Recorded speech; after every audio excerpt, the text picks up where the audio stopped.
حضرات التماس ہے ایک مرتبہ سورہ حمد و 3 مرتبہ سورہ اخلاص کی تلاوت فرما کر صاحب بقات میر حامد حسین صاحب سرکار ناصر الملت تابسرا سرکار نصر الملت سرکار سید الملت افتخار العلماء مولانا سعد حسین خان صاحب اور خطیب الایمان سید حیدر ولی صاحب اور جملہ مومنات جو مرحومین ہو چکے ہیں ان کی ارواح کو اعوذ باللہ السمیع العلیم من الشیطان الرجیم بسم اللہ الرحمن الرحیم الحمد للہ الذی ہدانا لہذا وما كنا لنہتدی لولا ان ہدانا اللہ لقد جاءت رسل ربنا بالحق والصلاة والسلام علی اشرف الانبیاء وسید المرسلین سیدنا و نبینا و شفیع ذنوبنا و حبیب قلوبنا مولانا بالقاسم محمد ولبیتہ الطیبین الطاہرین المعصومین المظلومین ولعنۃ اللہ علی اعدائہم وقتلتہم وغاصب حقوقہم ومنکر فضائلہم ومصائبہم اجمعین من یومنا ھذا الی یوم الدین اما بعد فقط قال رسول اللہ صلی اللہ علیہ وآلہ وسلم یا علی انت وشیتک هم الفائزون.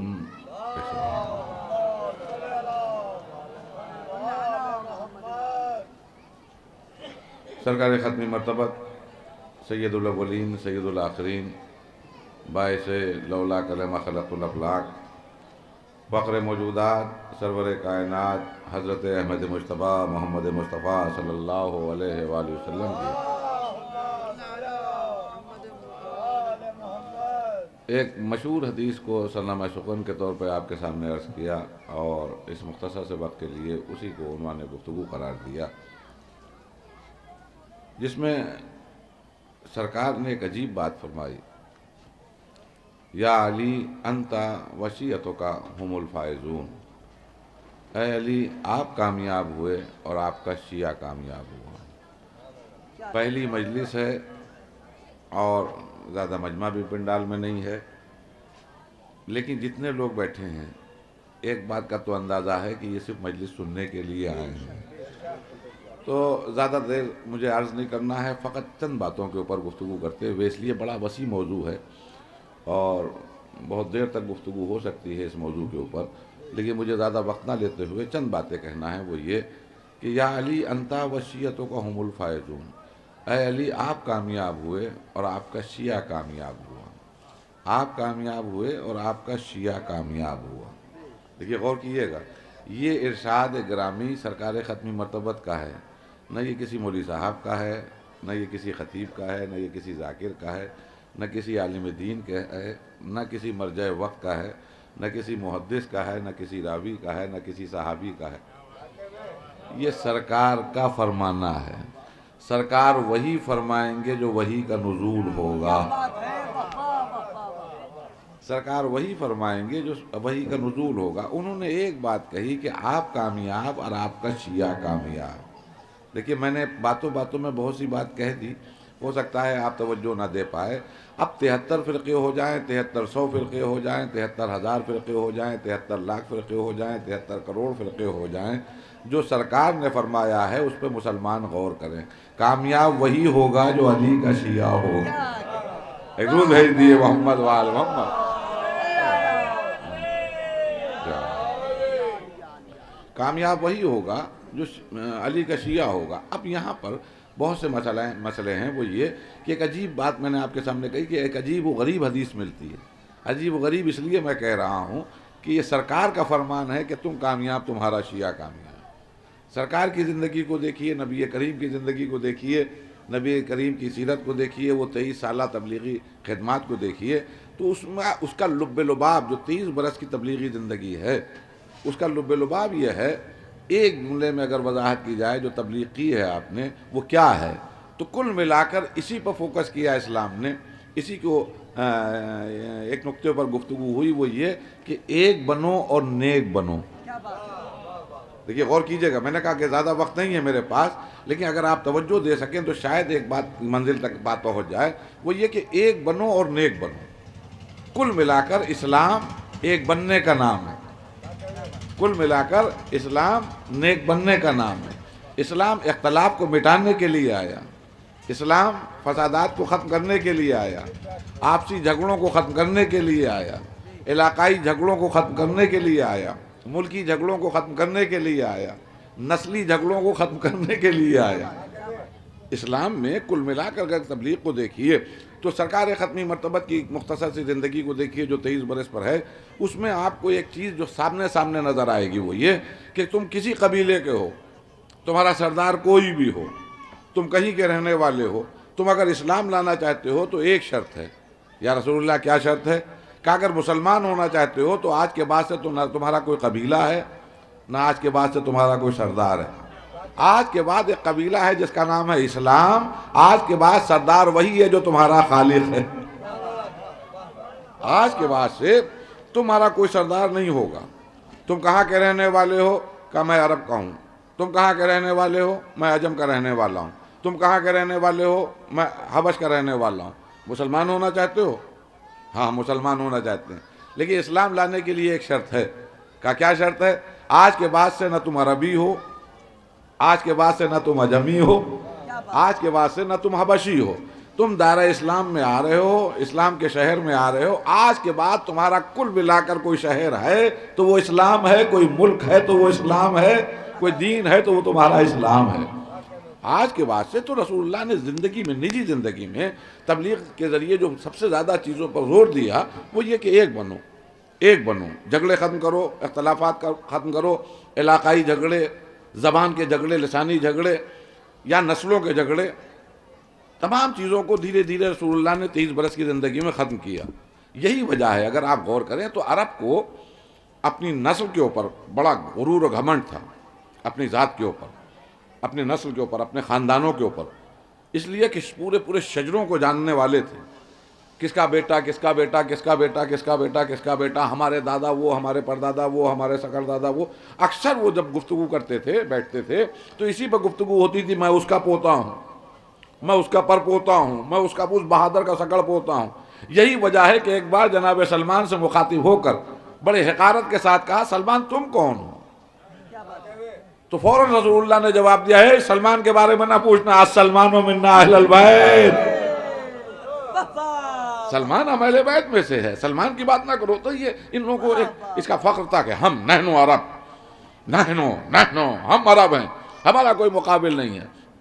تو عربوں کی ایک ٹینڈنسی تھی، ایک سائیکولوجی تھی، ایک فطرت تھی، وہ یہ کہ دو علاقوں سے ان کو بڑی شدید نفرت تھی اور کبھی برداشت نہیں کرتے تھے ان دو علاقوں کے لوگوں کو۔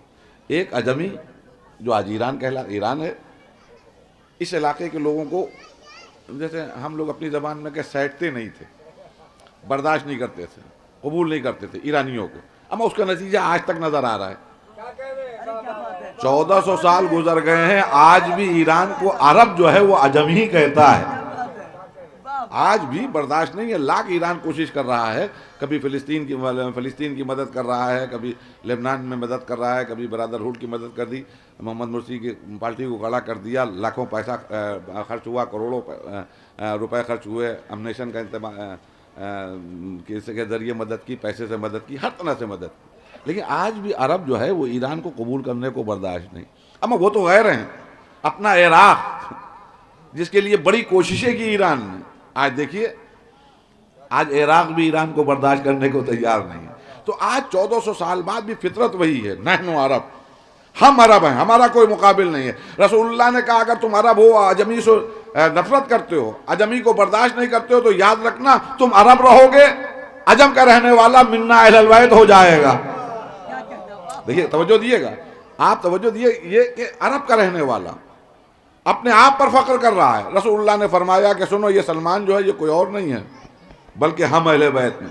تو عجم کے رہنے والے کو اتنا قریب کر دیا کہ کہہ دیا ہم اہل بیت میں سے۔ ادھر حبش کا رہنے والا، اس کے لیے حبش کے رہنے والوں سے تو تصور بھی نہیں تھا برابری کا عربوں کو، یہ چھوٹے لوگ ہیں، یہ افریقہ کے رہنے والے، یہ کالے لوگ، یہ بہت چھوٹے لوگ ہیں، یہ چاہے وہاں کے راجہ کیوں نہ ہو، چاہے وہاں کے پرنس کیوں نہ ہو، چاہے وہاں کی پرنسس کیوں نہ ہو، ان کی کل ملا کر ہمارے عرب میں یہ ویلو ہے کہ کوئی بھی عرب کا مرد آئے گا حبش کا تو اس کی زیادہ زیادہ ویلو ہوگی کہ وہ ہمارا غلام کہلائے گا. عورتوں میں سے یہاں سے کوئی چلا آئے گا تو اس کی زیادہ سے زیادہ بساط یہ ہے کہ وہ ایک کنیز کہلائے, وہ وہاں کچھ بھی ہو. ہم عربوں کے سامنے ان کی کل ملا کر ویلو یہ ہے کہ یہ چھوٹے لوگ ہیں, یہ غریب لوگ ہیں. ان کی کل ملا کر اہمیت یہ ہے کہ اگر یہ مردوں میں آئیں گے عرب میں تو یہ غلام کہلائیں گے, عورتوں میں کوئی آئے گی تو وہ کنیز کہلائے گی. یہ یسمین ہے. بس مختصر یہ کہہ دوں کہ یہ یسمین ہے. ہم عرب ہیں, ہم حبش کے رہنے والے سے کہیں کھڑے ہو جاؤ تو جیسے ہی ہماری آواز سنے چپ چاپ کھڑے ہو جائیں. اس کے بعد میں ہم کہیں بیٹھو تو یہ پٹ سے بیٹھ جائیں, ہم کہیں چلو تو یہ چلنے لگیں, ہم کہیں رکو تو یہ رک رہے ہیں, ہم کہیں بولو تو یہ بولنے لگیں, ہم کہیں ادھر دیکھو تو ادھر دیکھنے لگیں, ہم کہیں ادھر دیکھو تو وہ ادھر دیکھنے لگے. یہ ہمارے تابع و فرما بردار, ہم ان کے آقا, ہم ان کے مالک, ہم ان کو حکم دیں, ہم ان کو آرڈر دیں, یہ یسمین ہو کے رہیں. جی سرکار, جی سرکار. آنکھیں ہوں لیکن مرضی ہماری ہو, کان ہوں لیکن مرضی ہماری ہو, پاؤں ان کے ہوں لیکن مرضی ہماری ہو, ہاتھ ان کے ہوں لیکن مرضی ہماری ہو. یہ ہیں انسان ہیں لیکن جو ہم کہتے جائیں گے وہ عمل کرتے جائیں گے. ان کی ہمت نہیں ہے کہ یہ ہم سے کچھ کہیں, توجہ دیے گا, ان کی یہ مجال نہیں ہے. ہم ان کو بلا سکتے ہیں, ہم ان کو کوئی آرڈر دے سکتے ہیں, لیکن ان کی ہمت نہیں ہے کہ یہ ہم سے کچھ کہیں. اگر ان کو ہم سے کوئی بات کہنا ہوگی تو یہ صبح سے لے کے شام تک سر جھکائے بیٹھے رہیں گے. اب جب ہماری مرضی ہوگی تو ہم ان سے پوچھیں گے کیا ہوا, کاہے کے لیے بیٹھے ہوئے ہو؟ مالک اگر آپ اجازت دیں, ناراض نہ ہوں تو یہ مسئلہ ہے. اب وہ اپنی ضرورت بیان کریں, ہماری مرضی ہوگی تو ہم اس غلام کی بات مانیں گے. ان کا کل ملا کر کام یہ ہے کہ یہ ہمارے آرڈر کے تابع و فرما بردار رہیں. ہم پکاریں یہ آ جائیں. تو عربوں کی خصلت یہ تھی, ان کی ٹینڈنسی یہ تھی کہ یہ چھوٹے لوگ ہیں, ان کا کام یہ ہے کہ یہ ہمارے آرڈر کے اوپر عمل کرتے ہوئے نظر آئیں. اب جب اسلام آیا تو اسلام نے ایک بنو کا جو نعرہ دیا تھا تو وہی اس کا عملی ثبوت پیش کیا کہ جیسے ہی مسجد تیار ہوئی, اب جب مؤذن کی مسئلہ آیا, گلدستہ اذان پہ کسی کے جانے کا مسئلہ آیا, تو آج جانے والا کوئی اور نہیں تھا بلکہ حبش کا رہنے والا ایک غلام تھا جو آواز دے رہا تھا حی علی الصلاۃ. ایک درود بھیج دیے محمد وآل محمد. دیکھیے یہ صبح کا وقت ہے اور ہو سکتا ہے کہ آپ توجہ نہیں دے رہے ہوں, لیکن اگر غور کریں کہ عربوں کے لیے یہ بہت بڑا عذاب, مطلب یہ تصور میں بھی نہیں تھا, ان کی گھٹیوں میں بھی نہیں تھا کہ کوئی غلام آواز دے گا, کوئی غلام کہے گا آؤ. بھئی حی علی الصلاۃ کا مطلب کیا ہے؟ نماز کے لیے آؤ آؤ. اب ایک غلام بیچارہ آواز دے رہا ہے اور بڑے بڑے آقا دوڑتے ہوئے مسجد میں جا رہے ہیں, اس لیے کہ آج ان کو معلوم ہے کہ اب تک ہم ان کو آواز دیتے تھے, اگر یہ آواز پہ لبیک نہیں کہتے تو ہم مارتے تھے. آج جس کی نسبت کی بنیاد پر یہ آواز دے رہا ہے, اگر ہم نہ پہنچے تو وہ مارے گا, آج وہ مارے گا. تو اب یہ بھاگتے ہوئے مسجد میں جا رہے ہیں, اب حبشی آواز دے رہا, آؤ آؤ آؤ. میں کیا عرض کر رہا ہوں عزیزان, آؤ. آقاؤں کو آواز دے رہا ہے جس نے آج تک جسارت نہ کی ہو بولنے کی, جس کی ہمت نہ ہوئی ہو, جرت نہ ہوئی ہو کہ وہ کچھ کہہ سکے بغیر مرضی کے, وہ آج گلدستہ اذان پہ کھڑا ہوا کہہ رہا آؤ. اور یہ سب بڑے بڑے آقا سر جھکائے ہوئے چلے جا رہے ہیں. تو معلوم ہوا اسلام مساوات کا نام ہے, اسلام ایک بننے کا نام ہے, اختلاف ختم کرنے کا نام ہے. مغرب سے ایک آواز آئی لا الہ الا اللہ, تو مشرق میں ہو, اس بات کی پرواہ نہ کرنا کہ وہ کون سی نسل کا ہے, وہ کہاں کا رہنے والا ہے. تم نے جیسے ہی آواز سنی لا الہ الا اللہ, پلٹ کے جواب دو لبیک لا الہ الا اللہ. شمال سے کوئی آواز آ رہی ہے محمد رسول اللہ, تم پلٹ کے اگر جنوب میں ہو تو جواب دو محمد رسول اللہ. اس لیے کہ یہاں نہ نسل دیکھی جا رہی ہے, نہ خاندان دیکھے جا رہے ہیں, نہ علاقے دیکھے جا رہے ہیں, اسلام دیکھا جا رہا ہے. تو جس اسلام نے بلکہ ایک جملہ عرض کروں, یہ تو آپ کی تبلیغی زندگی ہے. اگر واجبات میں بھی دیکھیے تو انیکتا میں ایکتا اللہ نے پسند کی ہے.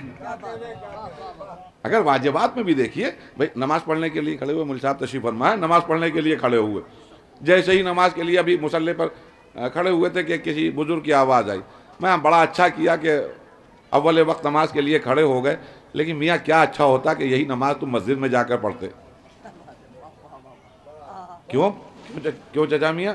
مسجد میں نماز پڑھو گے تو ثواب میں اضافہ ہوگا، اجر بڑھے گا.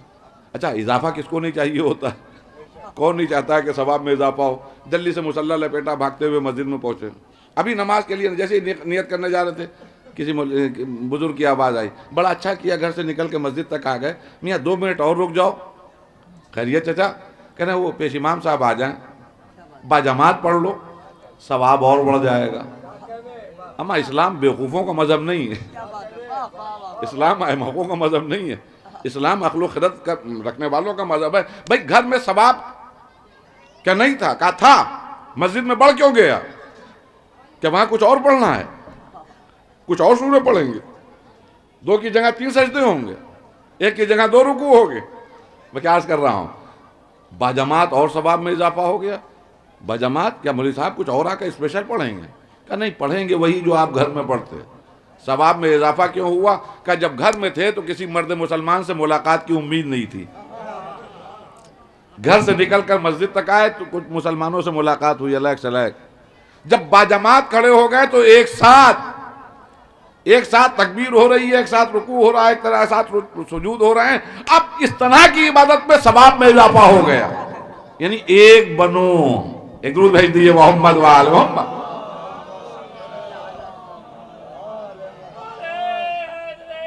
یا اللہم صلی اللہ علیہ وسلم. ایک بنو تو معلوم ہے ثواب میں اضافہ ہو رہا ہے جب جہاں سب کھڑے ہیں. اچھا حج پہ کون کون گیا؟ بہت سے لوگ گئے ہوں گے. میرا بھی اتفاق ہوا ہے حج پہ جانے کا. حج میں بھی آپ دیکھیے، جب آپ پہلی بار وہاں فلائٹ سے اتریں گے جدہ میں یا مدینے میں تو آپ کو وحشت ہوگی ایئرپورٹ پر، جب تک کہ آپ کی گاڑی نہیں آئے گی. میرے کارواں جو بھی گاڑی مہیا کروانے والا ہے اس وقت تک کہ آپ کو وحشت ہوگی، اس لیے کہ جہاز اتر رہے ہیں مسلسل. کوئی افریقہ سے چلا آ رہا ہے، کوئی انڈیا سے چلا آ رہا ہے، کوئی چائنا سے چلا آ رہا ہے، کوئی جاپان سے چلا آ رہا ہے، ادھر کوئی یورپ سے جہاز چلے آ رہا ہے. تو آپ کو وحشت ہوگی، اس لیے کہ آپ ایک کونے میں بیٹھے ہوئے اپنے باری کا انتظار کر رہے ہوں گے، لیکن ادھر ایک دم سے چون چون چون کرتے ہوئے وہ نظر آئے چائنیز، اپنی زبان میں بول رہے ہیں، ان کی اپنی زبان ہے. ابھی وہ گزرے ہی تھے کہ بڑے بڑے جھبلے پہنے ہوئے معلوم افریقن چلے آ رہے ہیں، سوڈانی چلے آ رہے ہیں، وہ اپنی لینگویج بول رہے ہیں. اتنے میں دیکھا کہ وہ یورپ سے چلا آ رہا ہے، کوئی جرمنی بول رہا ہے، کوئی فرینچ بول رہا ہے، کوئی انگلش بول رہا ہے. اتنے میں دیکھا کہ دوسرے ممالک سے آ گئے. تو سب ہوتے ہیں مسلمان، لیکن سب ایک دوسرے سے اجنبی ہوتے ہیں، اجنبیت کا ماحول رہتا ہے.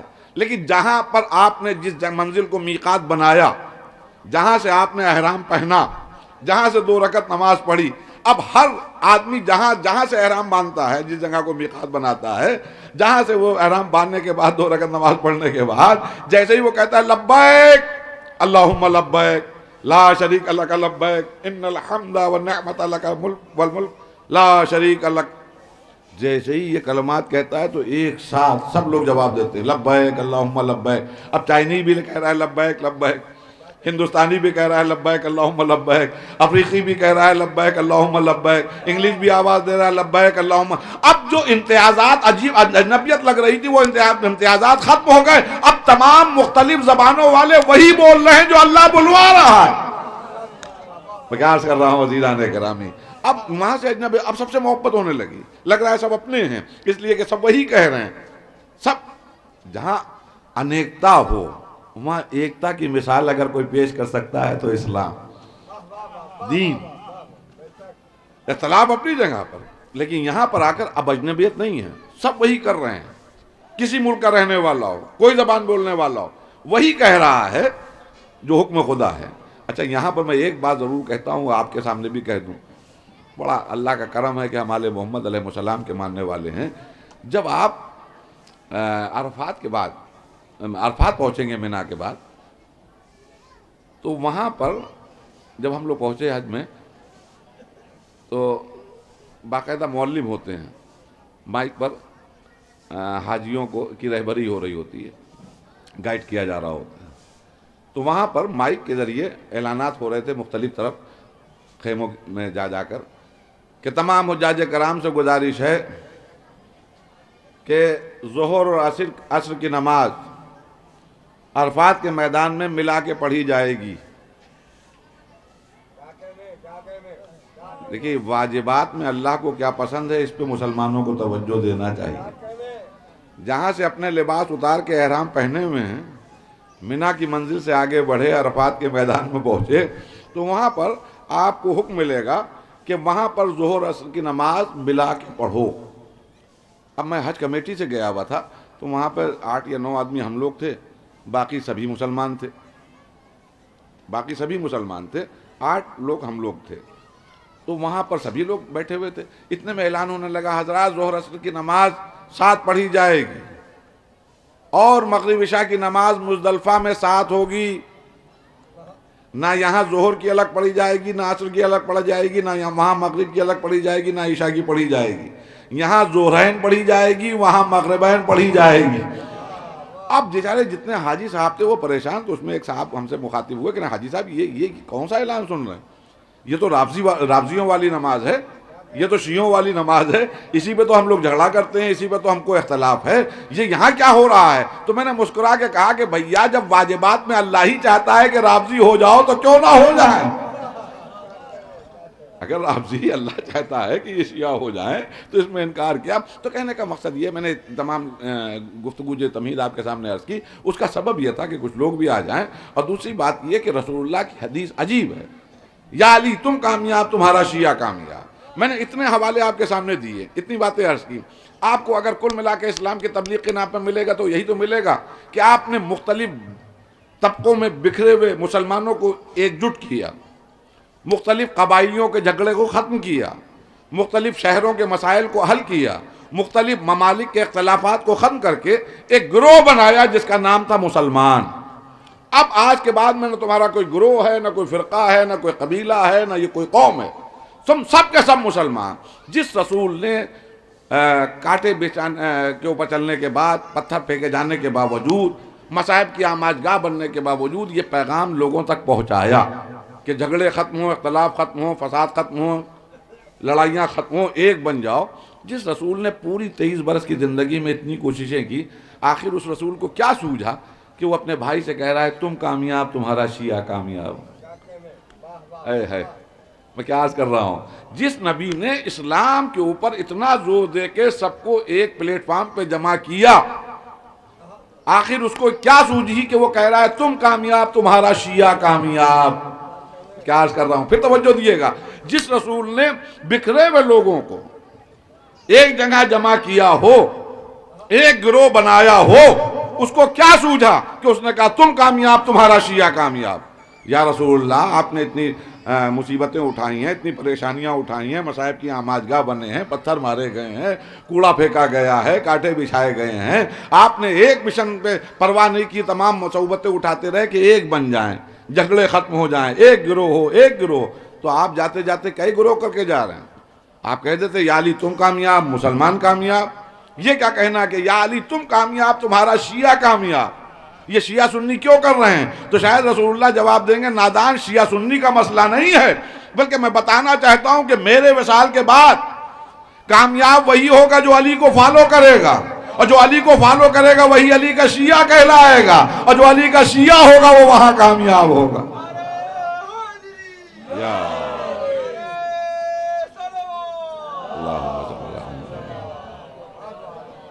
بھئی کامیاب وہی ہوگا جو علی کا دوست ہوگا، علی کا شیعہ ہوگا، علی کا چاہنے والا ہوگا۔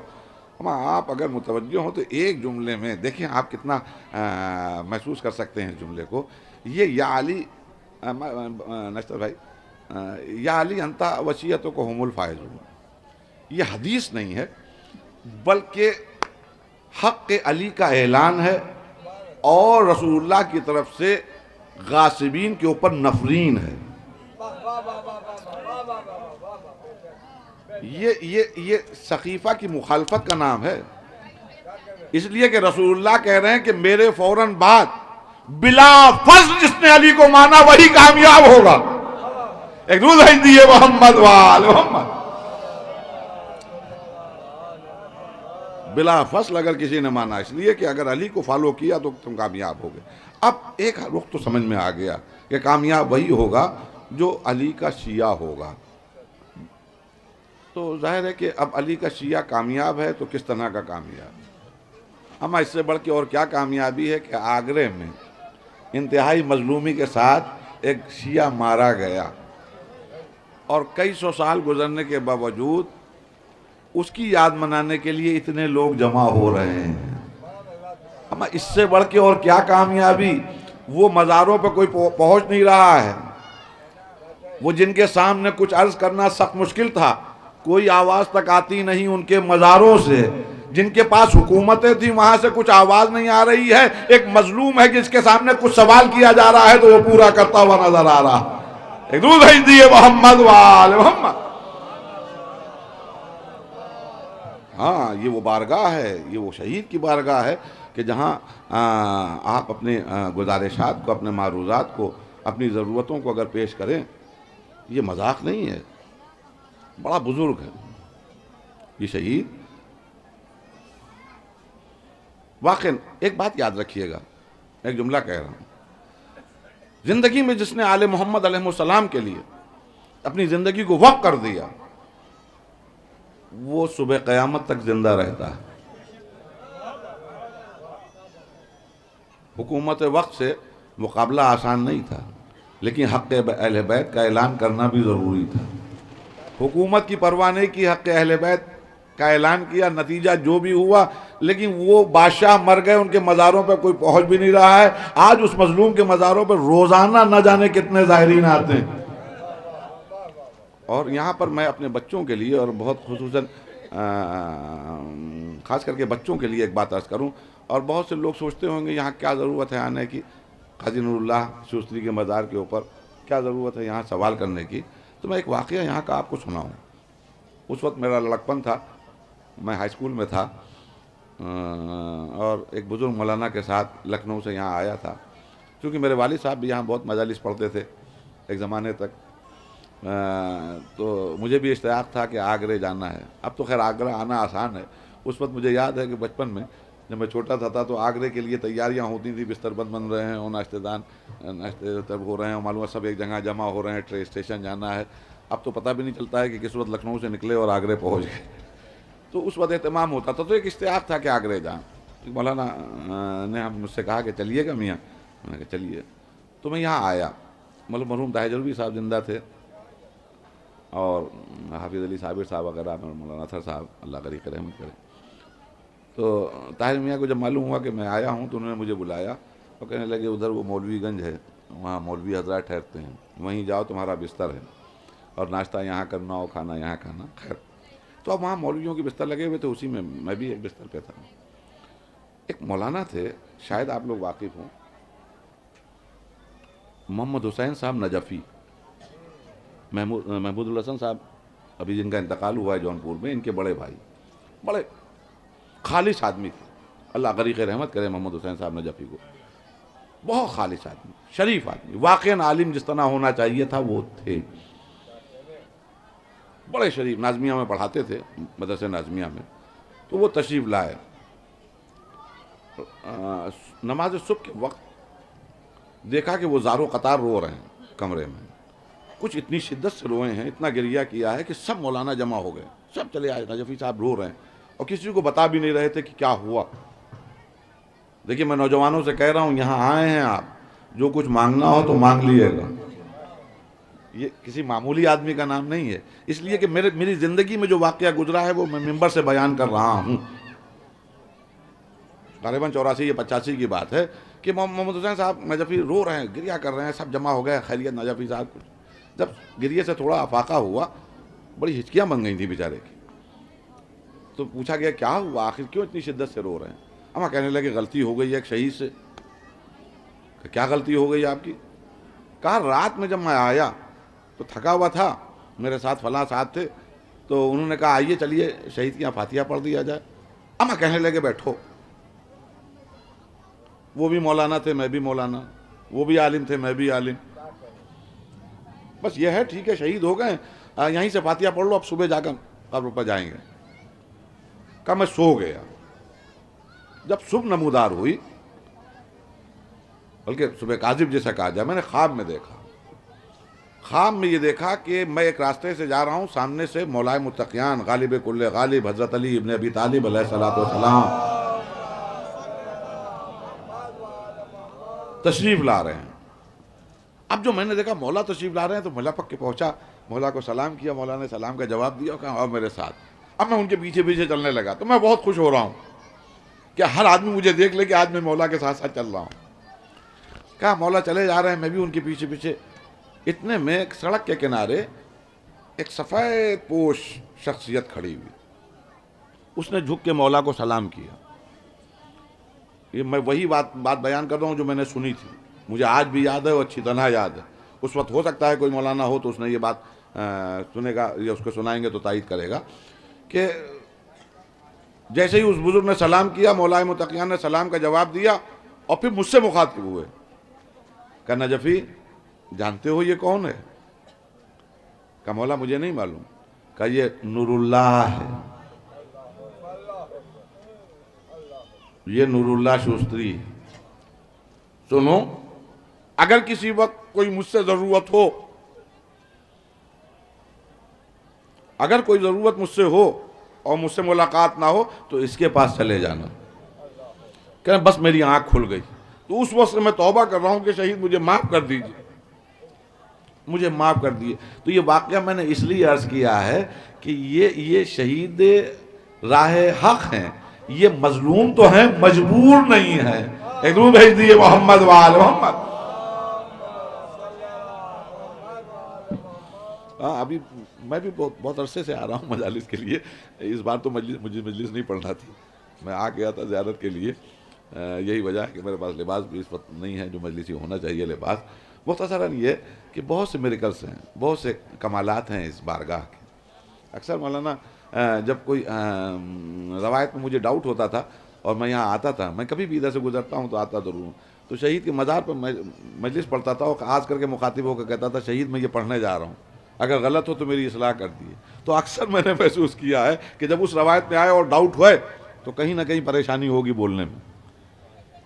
تو یہ مجبور لوگ نہیں ہیں، بس اسی سے اندازہ لگتا ہے کہ شہادت کے ایک عرصے کے بعد جب ان کے پاس یہ کمال ہیں تو ان کا مولا اور آقا کیسا ہوگا، ان کے آقا کیسے ہوں گے، ان کے مولا کیسے ہوں گے۔ ہاں عزیزان گرامی، بس بات کو ختم کیا۔ مولوی صاحب بھی تشریف لے آئے ہیں، دوسری مجلس ہونے جا رہی ہے۔ مختصراً یہ کہ جس نے دامن اہل بیت علیہ السلام کو تھام لیا، جو ان کا ہو گیا، وہ ہمیشہ ہمیشہ کے لیے کامیاب ہو گیا، ہمیشہ ہمیشہ کے لیے اس کی یادگار۔ اور اس کا دوسرا ثبوت کربلا کے میدان میں آپ کو ملے گا۔ اما جو لجام فرض پہ ہاتھ ڈال رہا ہو، جو آقا کا راستہ روک رہا ہو، بس آ کے جیسے ہی ان کی ڈیوڑی پہ جھکا، ہمیشہ کے لیے علیہ السلام ہو گیا، ہمیشہ کے لیے علیہ السلام ہو گیا۔ ہاں عزیزان گرامی، یہ کرم ہے اس گھرانے کا، آل محمد علیہ السلام کی یہ شرافت ہے کہ حر جیسے گناہگار کو بھی بخش دیا۔ ورنہ میں اکثر سوچتا ہوں تو سر دھلنے کا وقت ہوتا ہے کہ کمال ہے، کیا شرافت ہے اس گھرانے کی اور کیا کریمی ہے اس گھرانے کی کہ اوف نہیں۔ دیکھیے پڑھنا بڑا آسان ہے کہ آقا کی کریمی یہ ہے کہ آقا نے حر جیسے گناہگار کو بخش دیا۔ تھوڑی دیر سے سوچئے تب سمجھ میں آئے گا کہ حسین کی کیا عظمت ہے، کیا کریمی۔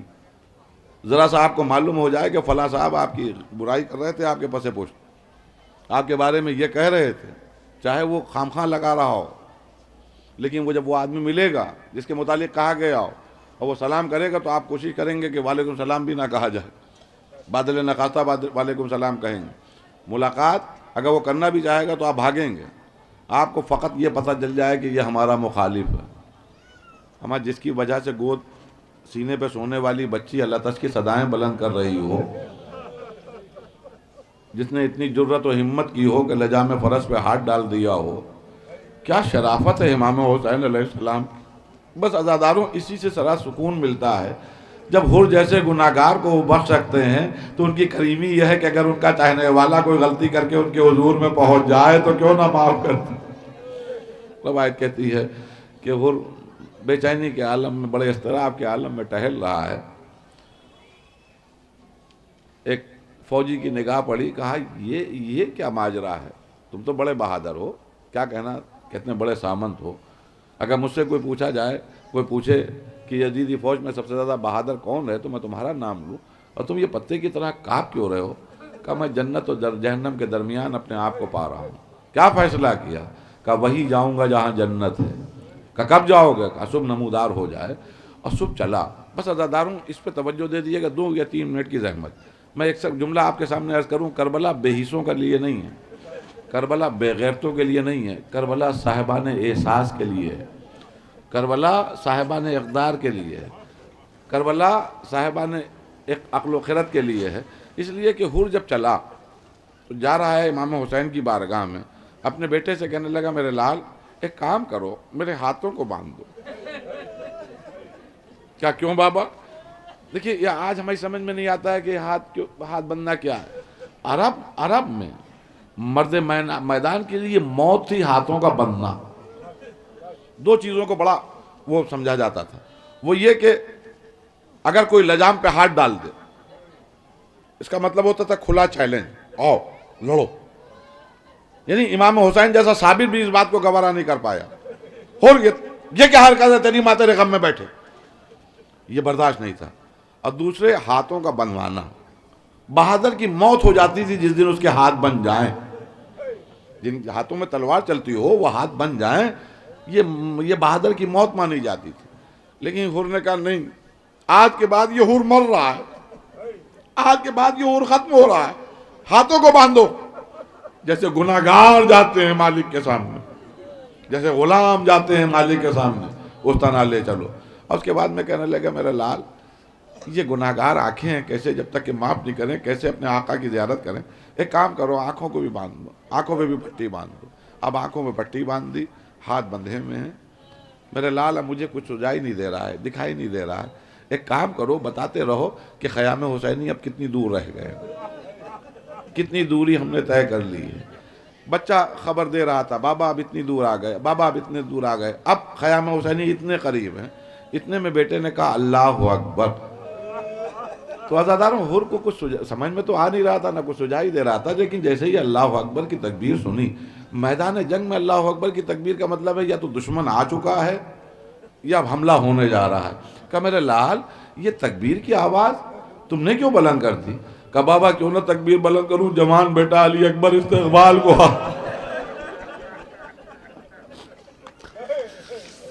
جوان بیٹا علی اکبر استقبال کو آ رہا ہے۔ اور ابھی کانپ رہا تھا، تترا رہا تھا کہ ایک بار پھر بیٹے نے کہا اللہ اکبر۔ کہا میرے لال اب کیوں تکبیر بلند کی؟ کہا بابا کیوں نہ تکبیر بلند کروں برابر کا بھائی ابو الفضل عباس۔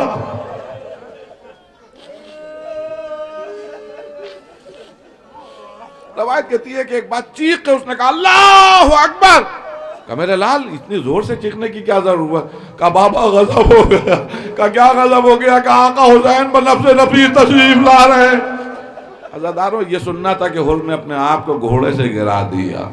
بس میں نے مجلس کو تمام کیا، گرانے کے بعد سیدھا آقا حسین کے پائے اقدس کے اوپر جھکنے لگا، اور قدم آئے مبارک کی طرف جیسے جھکتے ہوئے اس نے ایک جملہ کہا حلی توبہ یا ابن رسول اللہ، اے فرزند رسول مجھ جیسے گناہگار کی توبہ قبول ہو سکتی ہے؟ کیا شرافت ہے آقا کی، کیا کرم ہے۔ روایت کہتی ہے اٹھایا اور کلیجے سے لگا لیا، آواز دی حور کیا بات کر رہا ہے؟ میں نے بھی معاف کیا، میرے خدا نے بھی معاف کیا۔ ایک بات کا تو اندازہ لگ گیا حور کے اس واقعے سے کہ جہاں سر جھکا کے جاؤ گے تو ہمیشہ کے لیے بلند کر دیے جاؤ گے۔ کہا حور میں نے بھی معاف کیا، میرے خدا نے بھی معاف کیا، آؤ۔ اب مختلف روایتیں ہیں، میں بس ایک روایت عرض کرتے ہوئے بات کو مکمل کروں۔ روایت کہتی ہے کہ جب چہرے پہ ندامت دیکھی معافی دینے کے بعد تو کہا حور کیوں پریشان ہے؟ میں معاف کر چکا، میرے خدا نے بھی تمہیں معاف کر دیا، اب کیوں پریشان؟ اچھا دھوپ میں آ تھوڑی دیر میرے ساتھ چھاؤں میں کھڑا ہو جا۔ ہاتھ پکڑا، چھاؤں میں لے گئے، سائے میں لے گئے، پھر بھی بے چین نظر آئے۔ کہا اب کیا بات ہے؟ کہا فرزند رسول جب دشمن کے لشکر میں تھا بہت دور، تب تو ان چھوٹے چھوٹے بچوں کی اللہ تعالیٰ کی آواز سن کے بے چین ہو رہا تھا، اب تو ایک دم قریب آ گیا ہوں، اب یہ چھوٹے چھوٹے بچوں کا بلکنا گوارا نہیں ہے، اب یہ صدائیں میں برداشت نہیں کر پا رہا ہوں، فرزند رسول مجھے مرنے کی اجازت دیجئے۔ جزاکم اللہ۔ میں مسائل نہیں عرض کر رہا ہوں، فقط ایک جملہ مظلومی حسین کے نام، 1 منٹ یا 1.5 منٹ کی زحمت۔ لکھا یہ ہے کہ جب بہت اصرار کیا تو اجازت ملی، جب اجازت مل گئی تو جوان بیٹے کو بھیجا. کیا معلوم حسین پہ کربلا میں کیا گزر گئی، یہاں کا حسین بہتر جانے، یہاں کا حسین کا خدا بہتر جانے. لیکن کچھ واقعات سے اندازہ لگتا ہے کہ حسین پہ کیا گزر رہی ہوگی. جب جوان بیٹا لڑنے کے لیے گیا ہے تو روایت کہتی ہے بڑے بے چینی کے عالم میں ٹہل رہا ہے، اپنے بیٹے کی جنگ دیکھ رہا ہے. اتنے میں جب گھوڑے سے زخمی ہو کے گرا اور اس نے آقا کو سلام کیا اور آواز دی بابا میری مدد کو آئیے، تو اب حضور کی کچھ سمجھ میں نہیں آیا. روایت کہتی ہے فوراً گھوڑے پر سوار ہوا. دیکھیے صاحبان اولاد تشریف فرمائے، اگر بچہ زخمی ہو جائے اور مدد کے لیے پکارے تو باپ کیا کرے گا؟ اما بدن میں جتنی قوت تھی اس کو بروئے کار لایا. میدان شہ سوار تھا، بہترین گھڑ سوار تھا، تیزی سے گھوڑے کو دوڑایا. لیکن روایت کہتی ہے مقتل میں جیسے ہی اپنے بیٹے کے لاشے پہ پہنچا اپنا غم بھول گیا. اس کا سبب یہ تھا کہ اس سے پہلے آقا حسین جو ہمارا آقا 3 روز کا بھوکا پیاسا تھا اس سے پہلے پہنچ چکے تھے. آقا کے زانوں میں بیٹے کا سر دیکھا تو چونک کے گیا، کہنے لگا آقا آپ نے کیوں زحمت کی؟ ارے میں موجود تھا اپنے بیٹے کی میت اٹھانے کے لیے، بس مظلومی حسین کے لیے آخری جملہ یہ سننا تھا کہ اس مصیبت کے وقت میں حسین نے جھکا ہوا سر اٹھایا، بڑی حسرت سے باپ کو دیکھا اور ایک جملہ کا اور کیا بات کرتا ہے، کیا دستور دنیا یہی ہے کہ بوڑھا باپ جوان بیٹے کی میت اٹھائے؟ اللہ اکبر. صبح عاشور جو حسین یہ جملے کہہ رہا ہے، ہائے عصر عاشور جوان علی اکبر کا لاشا، حسین کی ضعیفی. ایک آواز آئی بنی ہاشم کے بچوں، آؤ آؤ حسین کا سہارا بنو. ارے کوئی نہیں ہے جو جوان